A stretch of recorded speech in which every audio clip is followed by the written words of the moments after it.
I'm delighted to ask some questions about adaptation. Margaret, we might start with you and we can come back to the last September. There is a novel, Alias Grace, with an Irish character. And with two Irish characters, yes. But Grace Marks herself is perhaps the protagonist, who is Irish, who hails from Northern Ireland. Perhaps you could speak to us a little bit about the genesis of that novel before we talk about its adaptation. It goes back a long way. There are poems, but there's also Susanna Moodie. Yes. Once upon a time, a long, long time ago, I was in graduate school at Harvard. And this was such a long time ago that women were not allowed into the Lamont Library, where all the modern poetry was. So I couldn't go in there. You could order up a book from it if you knew what book you wanted to order up. Same as for the prohibited X material. But I could get into the stacks at Widener. So I used to go down into the stacks in the Widener Library, and there was a little section of Canadian literature that somebody had obviously been collecting, and then they had died because it just broke off. And beside it was the section on witchcraft and demonology, very conveniently located. So I used to go down there and read alternately from either one when I was avoiding other things. And then I came across Susanna Moodie, which I had already come across earlier in my life. It was in our house, but I never read it because it looked boring. It had, the Canadian wilderness in it. I knew about that. I wanted to read about castles and things like that. But I got into it again, and she wrote two books about Canada. One was called Roughing It in the Bush, and one was called Life in the Clearings. And I started writing poems about her. I actually dreamt that I'd written an opera about her in which there was only one person. And since I can't write music, this was unlikely. But I did start with the poems. And in Life in the Clearings, I found the story of Grace Marks, as written by Susanna Moodie. This was a double murder that took place in 1843, in which a landowner and remittance man called Thomas Kinnear was found in the cellar, not alive, along with his housekeeper and, as it turned out, his mistress, called Nancy Montgomery, also not alive. And the manservant and the barely 16-year-old maidservant had run away to the United States, as one did, on a paddle wheel steamer. The people coming for dinner, Sunday dinner, came and found there was no dinner, and discovered the bodies and pursued them, caught them in Lewistown, brought them back, and they were both tried for the murder of Thomas Kinnear, and they were both convicted. He is the actual murderer, she is an accessory, and they were both condemned to hang. However, some gentlemen got up a petition on her behalf, and her sentence was commuted to life in the penitentiary. And just before he was hanged, the trial for the murder of Nancy Montgomery had never taken place. That murder was never tried. Just before he was hanged, McDermott said, "Grace Marks helped me to strangle Nancy Montgomery. Goodbye, world." So there were 4 people in the house. 2 of them were murdered. The third was hanged, and the only one left was Grace Marks. Opinion was divided, as it often is when there's a man and a woman involved in a crime. He always done it, but she was either the instigator and malevolent person who manipulated it all, or else she was an innocent victim, and divided this way politically because the reformers took the innocent view and the conservatives took the view that to murder one's conservative employer was bad form. So she was guilty as far as they were concerned. And nobody ever knew. She never told. after the book was published, her leavings questions were discovered in the Kingston Penitentiary archive somewhere. And I got them, and I thought, this is it, the jig's up, she's going to tell, my novel is going to be demolished. But that didn't happen. The leavings questions were like a market research questionnaire. So, how was the food? Great. Where's the door? It went down like this, and finally it said, to what do you attribute your incarceration in this institution? In other words, why were you in the penitentiary? And she didn't say, I'm innocent. She didn't say, because I murdered somebody. She said, through having been employed in the same household as a villain, which is entirely true. I'm sure if there hadn't been two of them, nothing would have happened. But she also doesn't say who the villain was. It might have been the employer. It might have been. I mean, this is a story, a true story, which stayed with you over the years. The poems, yes? Yes, I adapted it into a television play in the early 70s, when everything was black and white. And I based it on the Susanna Moody version of events. And then I wrote a play about it, but it was a bad play. So that went no further. I didn't want to take it any further. I had some idea of Susanna Moody being flown in on a wire, but it's just as well that didn't happen. And then I forgot about it. And then years later, I was in Zurich. How suggestive. Home of Jung. And I started writing essentially what is the first chapter of that book, and I thought Grace Marks was displeased with my previous version. So I went back and looked up the documents, which I hadn't done before, anything I could find, and found that Susanna Moody had made quite a few mistakes. She got the place wrong, she got the names of the people wrong, she got quite a few things wrong, and it was, in her view, Grace Marks was the instigator, but she always liked to put women at the center of the story. So if Grace Marks was not going to be the instigator, she couldn't be the main character in Susanna Moody's rendition. So then I started to, and I tried really hard to find out whether she had done it or not, and I couldn't find out. There were too many versions, and too many versions that were questionable. I also had to find out how old the murdered man was. We knew where he was buried, but there was no tombstone. Those had been taken down because they were made of wood, and the church fathers thought they were untidy. So we know where he is, but we don't know. That's all we knew. There was a different Thomas Kinnear, who would have been about 75, and nothing against 75-year-old men, but it probably wouldn't have been the steamy ménage à quatre that it appears to have been at that age. Maybe not. So a friend of mine in Scotland located the real one. He was 43. And his half-brother Charles had evidently wanted to get rid of him and had packed him off to the colonies, and later recorded in Burke's Peerage that the year of Thomas's death was actually the year in which he emigrated to Canada.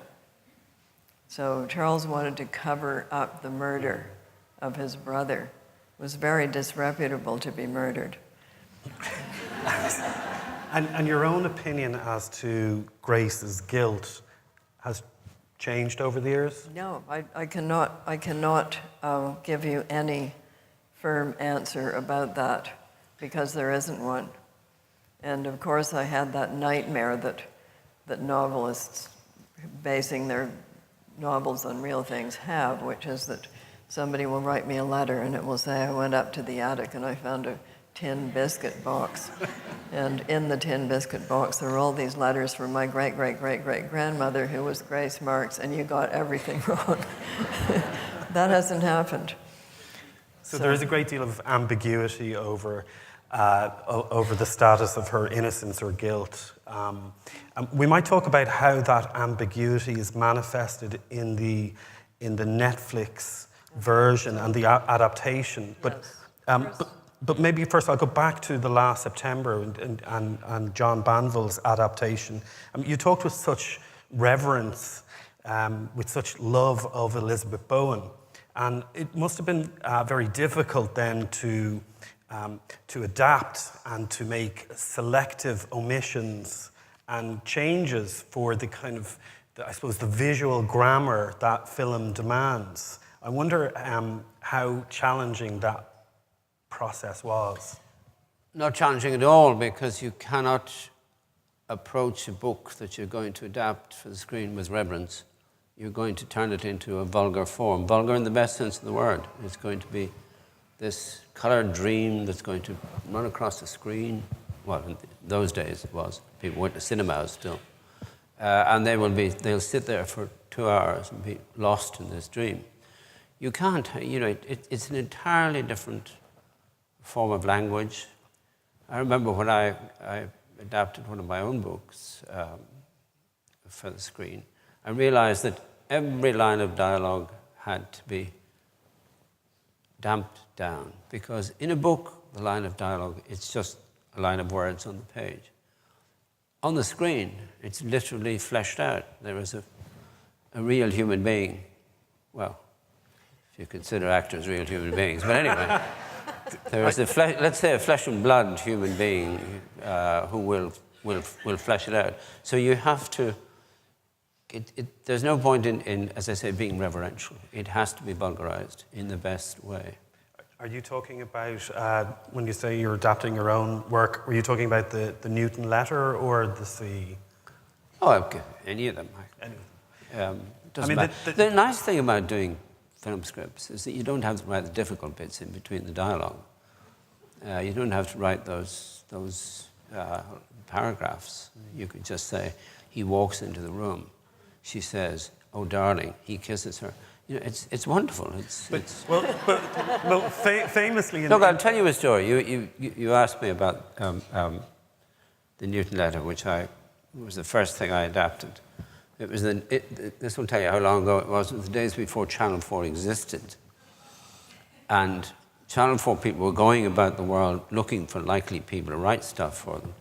In fact, there was a famous Mark Boxer cartoon of two people talking at a cocktail party, and one was saying to the other, "Do you know, I met somebody today who isn't doing something for Channel 4? So they came to me and said, "Would you like to adapt this?" It's a very short novel. It's only about 80 pages. My agent, when I sent it to him, had said, "I'm not even going to send this to your publisher because it just won't get published." So I thought, well, I'll do something with it. And to adapt it for the screen was wonderful. It took me 2.5 years to write the book. It took me 3 days to write the film script. Whoa. I think your expression was money for jam.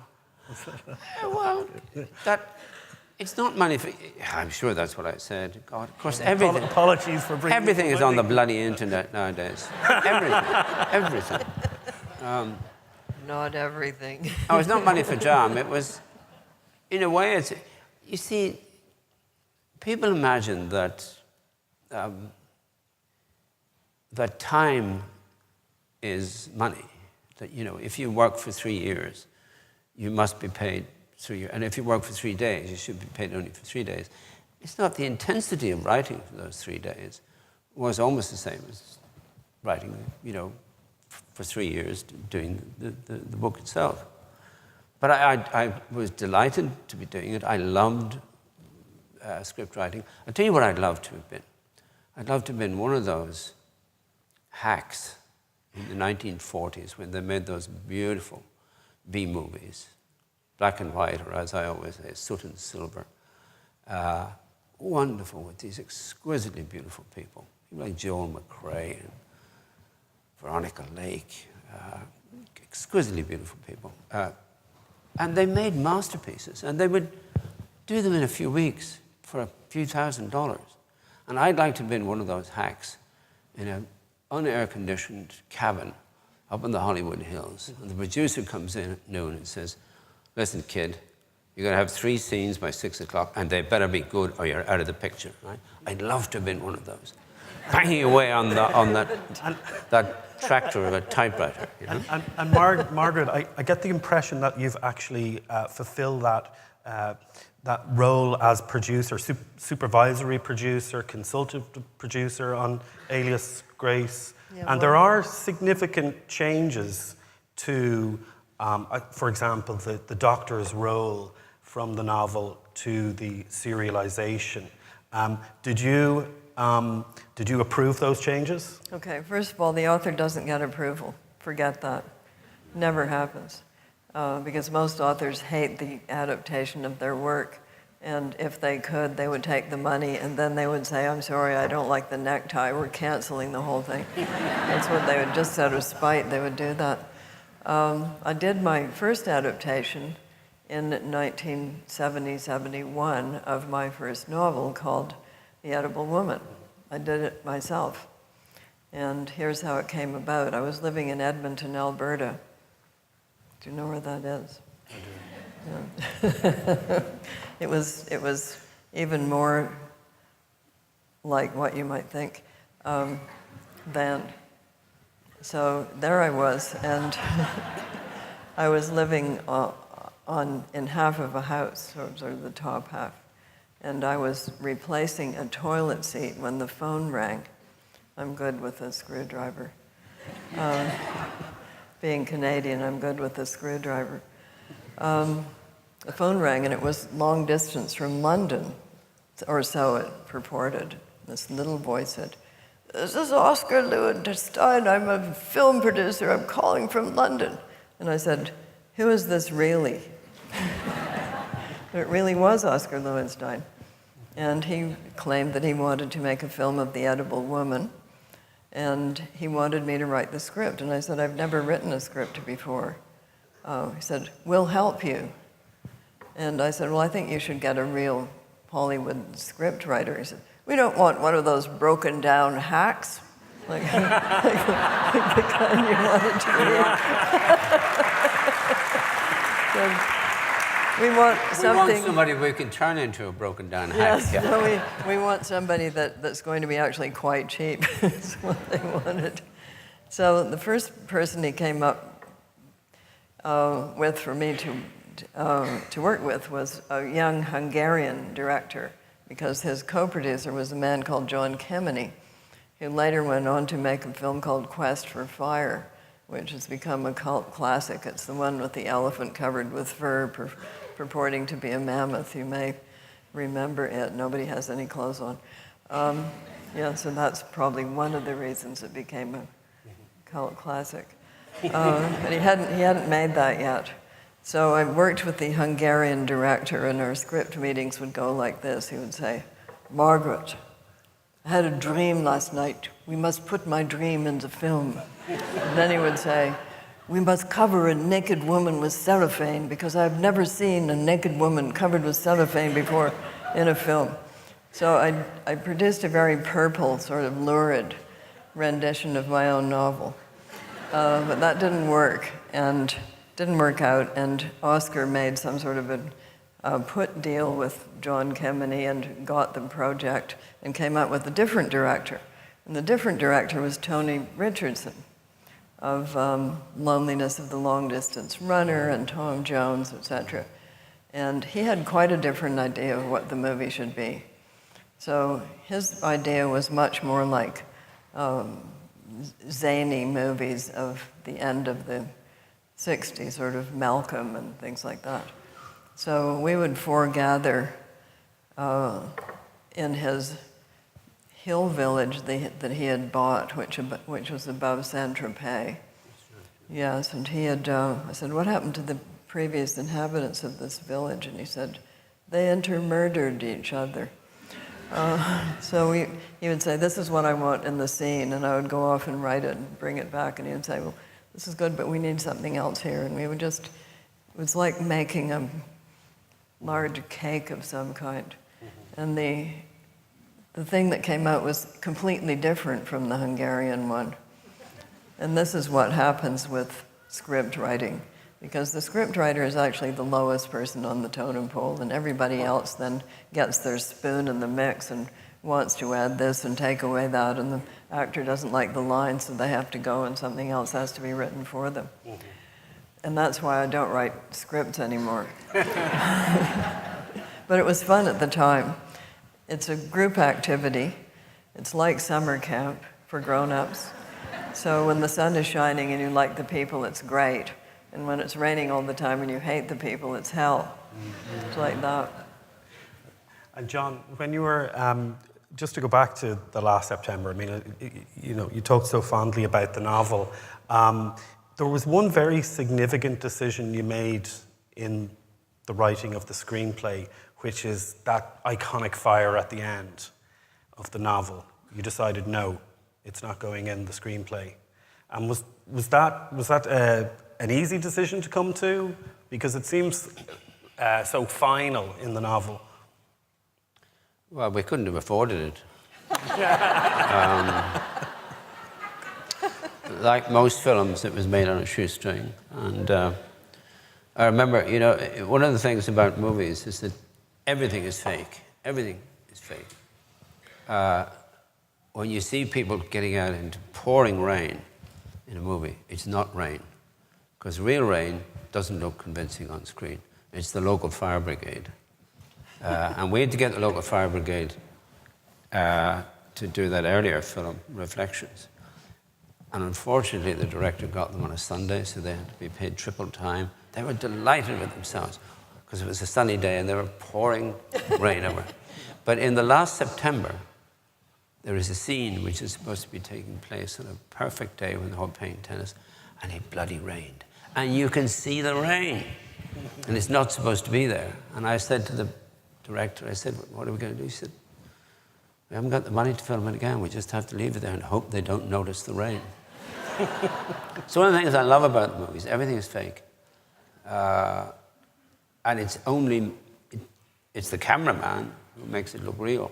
And it's our suspension of disbelief, it's our denial of disbelief that makes it real. It is a magical process. As I say, it is a vulgar and, as Margaret says at times, it's a very painful process. But if you were to, the last thing I say is that if you were to expect that your book is going to be filmed, you would be very, very disappointed.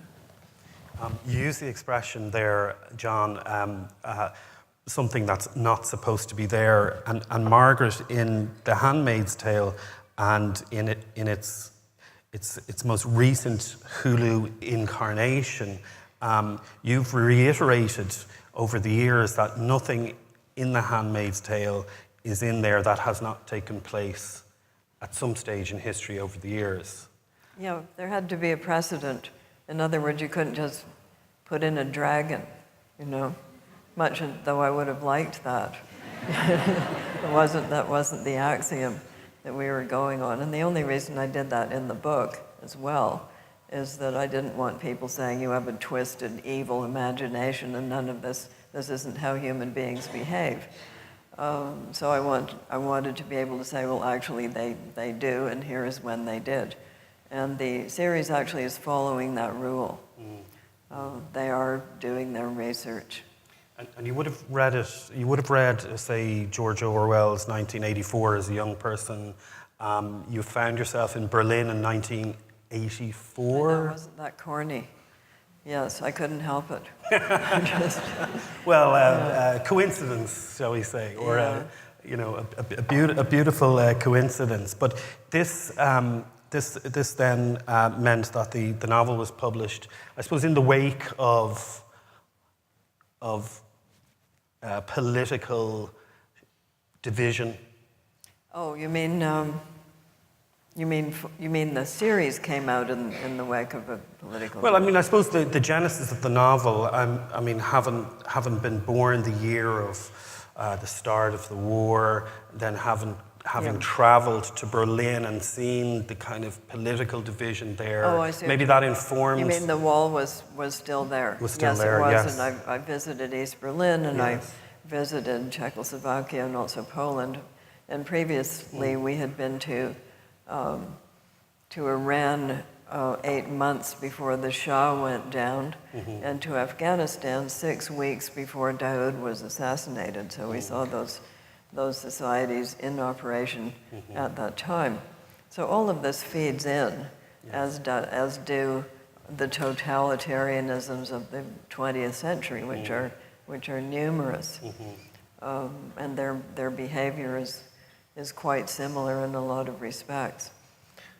And the prescience of that novel and the series we saw on the streets of Dublin even last September with the protests against the Eighth Amendment, to repeal the Eighth Amendment, with protesters dressed up as handmaids. And I believe you followed that online, or you certainly knew about it. Certainly, and it wasn't the only place.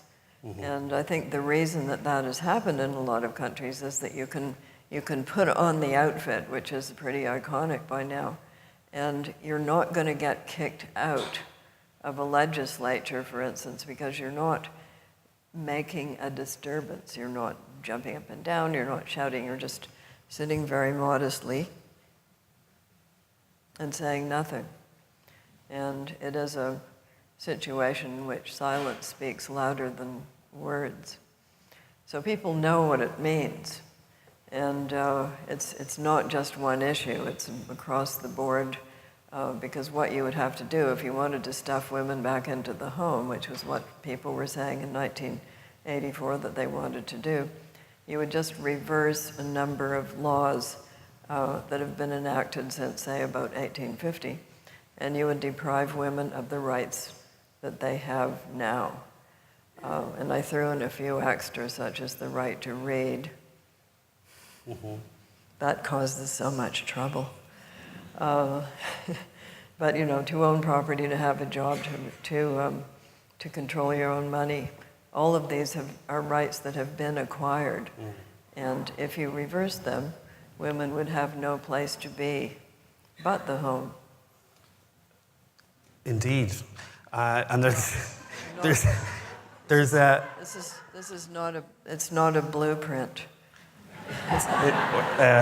Or an instruction manual. What were some of the placards in the US were make Margaret Atwood fiction again, something like that, right? Yeah, there were quite a few different ones. There were quite a few. Just to mention your kind of multifaceted role in these adaptations, consultative producer, and then for anybody who's seen the first episode of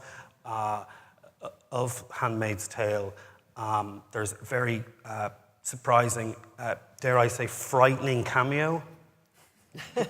Was that? Yes, Was that your idea? Yes. No, it wasn't my idea exactly, but I did agree to do it. So yes, I whack Elizabeth Moss over the head, and we had to shoot that 4 times because apparently I wasn't doing it vigorously enough. And they added in, as you say, everything's fake. They added in an extra sound effect to make it seem like an even more severe wallop. But it is a surreal moment when your leading lady is turning around and saying, "Hit me harder." Yes. I also have a cameo in Alias Grace, which is called Disapproving Woman. And I actually had a trailer with Disapproving Woman on a sign on it. And I was very disapproving because it was 90 degrees and I had to put on the full Victorian outfit, which has about 5 layers. And I said to them, why do I have to put on all this, on the bottom half? Because you're only going to see the top. And they said, we want you to feel authentic.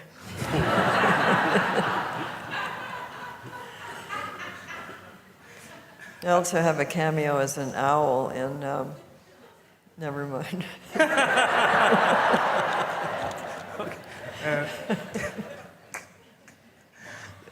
Just making the segues more and more difficult. I'll keep on trucking. John, it was, we mentioned the Newton letter, but it was adapted into Reflections.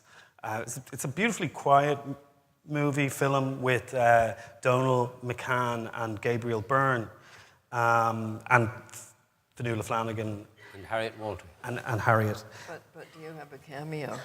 No. No? Afraid no. Come on. But I'll tell you what, when I went, they took me in to see Gabriel Byrne's wardrobe, the clothes he was going to wear. And I looked at them and I said to the director, these are all, I wear clothes like this. He said, yeah, you're him, aren't you? And I said, no, I'm not him.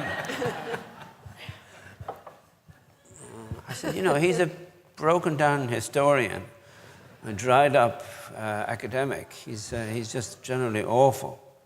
The director said, yeah? It's a merciless world.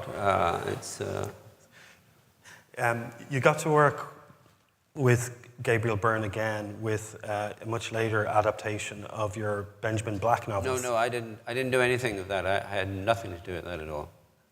But he does appear in those. Oh, he does appear, but I didn't write the script or have any role in the. No role in that.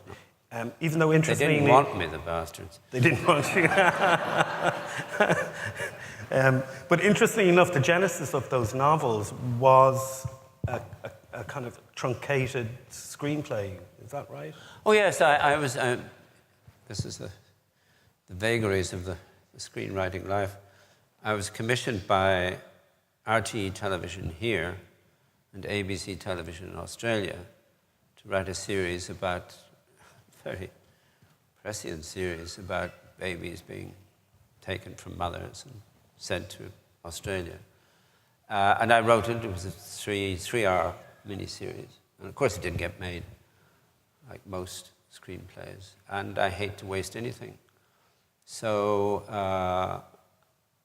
I decided one day that I would turn it into a novel. And then the novel got turned back into a screenplay. Yeah, there's wonderful circularity there. Yep. But there's other ways of thinking about adaptation as well. Margaret, you've written a version of Shakespeare's The Tempest, and John, you've written some Henry James. So maybe you would talk about those adaptations, not into screen, but into another more contemporary idiom. What is the Henry James one? Oh, I wrote a book called Mrs. Osmond. You wouldn't have heard of it. It was published recently. Recently. But I have now. It's a sequel. It's a direct sequel to The Portrait of a Lady. Yeah. I would like to read that. That's my favorite Henry James book. Would you describe that as was that an act of ventriloquism, or were you, or was it something else? Well, first of all, it was an act of homage to the greatest novelist. I think Henry James is the greatest. He himself recognized that The Portrait of a Lady wasn't finished. Maybe it's better that way. But at least twice in his notebooks, he toys with the idea of writing the second part. But he says, I have more things to do now. So I decided to do it for him. And I enjoyed it immensely. It's so much easier to write when you can put on a mask, you know. You're not yourself. I wrote a lot of it when I was teaching at the University of Chicago. And there were days when I would sit back and watch my hand writing as if it were someone else's. It was wonderful, wonderful experience. And I would use words that I wasn't quite sure the meaning of, and then I would look them up and I would find that they were the right words. So I'm not in any way mystical, but Henry was somewhere about. Now, whether he liked the end product or not, I don't know. Perhaps I'll be struck down one day by a fountain pen. But it's not the same as adaptation. It's of course, it's pastiche. I took all the characters of The Portrait of a Lady and moved them on a few months. Adapting something for the screen is an entirely different process. As I said a while ago, it's the medium of a novel and the medium of screen are completely different. You have to write completely different ways for them. You have to be, when you're writing for the screen, you have to be humble. You have to realize that the actors, the director, the cinematographer, the people who make the tea, the people who do the makeup, they're going to be the ones that will produce this thing, for good or ill. We know which one it usually is. But, you know, there's no point in chasing after them. Scott Fitzgerald complained about, he did his screenplay and only one line got onto the screen. I thought, you got one line on the screen. Lucky for you, Scott. But that notion of authorship and identity is very interesting, and shifting identities, because you do write under a pseudonym. And Margaret, just to go back to Alias Grace, there's this, there's this really interesting sense of identity that Grace Marks has with her friend, Mary Whitney, isn't that right? Yes, that was one of her aliases. It was one of her aliases, and I suppose there's a grey area there over whether Grace was her or she was Grace, or whether they were one and the same person. I mean, that kind of multiple sense of identity or authorial control interests you, I believe. A lot. But when you think of a character in a book, how do we know about that person? So we know about them through what they say, what they do, what other people say about them, what other people do in relation to them.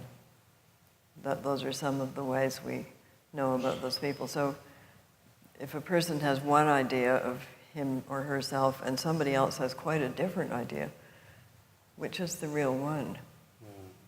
Just for instance. Or is there a real?